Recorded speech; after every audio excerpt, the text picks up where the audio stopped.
What up YouTube fan, we in here, anthonytoglife, back with another video. And in this one, I'm bringing part 2 to balancing constant light with flash. Now, when I did the first video, I had already planned to make this video, but I did get quite a few requests from that video asking about balancing constant light with flash when both of those lights are on the subject. Now, if you remember in that first video, I had the constant light on the background and then I was lighting the subject with flash. And that's a lot easier to do because you have a better separation between the two lights. So there's more flexibility in being able to use that flash to light your subject and still be able to balance that with your constant light. But when it comes to having them both on the subject, the problem that you can run into and you often run into is that your flash will be too powerful. So you'll have your constant light and you're typically going to have some sort of shadows on the face. That's why you would want to combine the two. So you'll have your constant light and you'll get a good exposure, but you'll want to lift those shadows a little bit. So when you bring that flash into it, sometimes that flash can be a bit too powerful even at its lowest power setting. And so in this video, what I really want to touch on is how to combat that, because the fundamentals of how you balance the two is exactly the same as how I mentioned it in the first video. So if you haven't seen that video, again, I'll link it in this video, go watch that one. But the fundamentals are the same. You're going to get your ambient exposure with your constant light. And then once you have that exposure, you're going to bring in your flash to balance the two. Now, when you do that, you've got everything worked out, you've got your ambient exposure, your constant light looks good, you bring in your flash, you have that set up to be how you want it to be set up. You take a picture, it's too bright, you change your power settings, you take it down to its lowest power setting and it's still too much. What options do you have? How can you fix that problem? So let's talk about the first and the obvious one. You could move your flash back, right?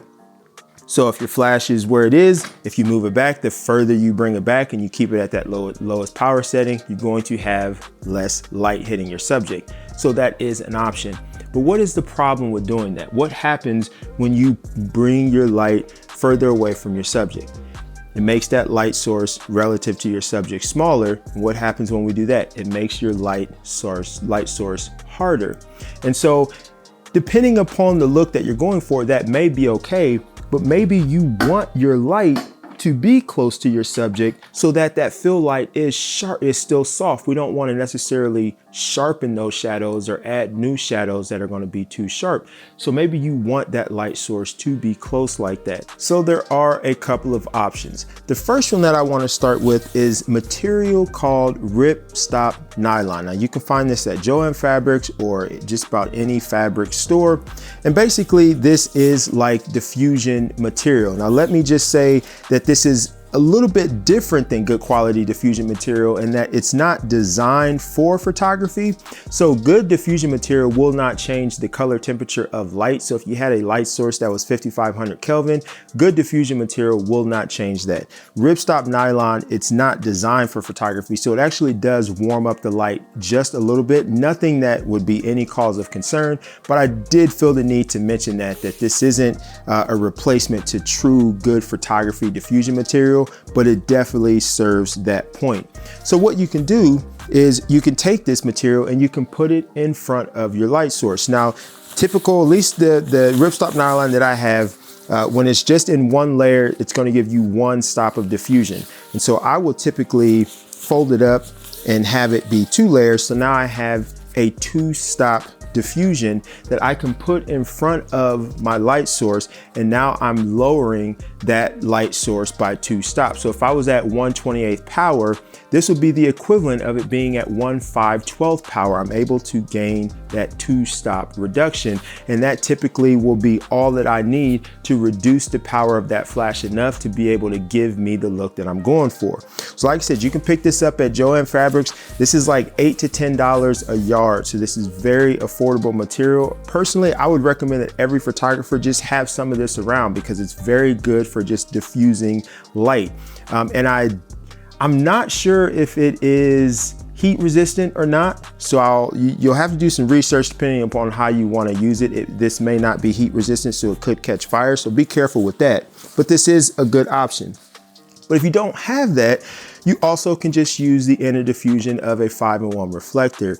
And most photographers are going to have a 5-in-1 reflector, which means you have some diffusion inside of that. Now this one, and probably most of them, they typically give you 1 stop of light reduction. So you may have to double this up to get the look that you want, but this serves the same as the Ripstop Nylon. It basically is a way to reduce the light output. Now the third option, and I don't have any, but the third option is to essentially put the equivalent of like an ND filter on your flash. You can get film, or you can get ND filters that are designed for certain speed lights and certain strobes.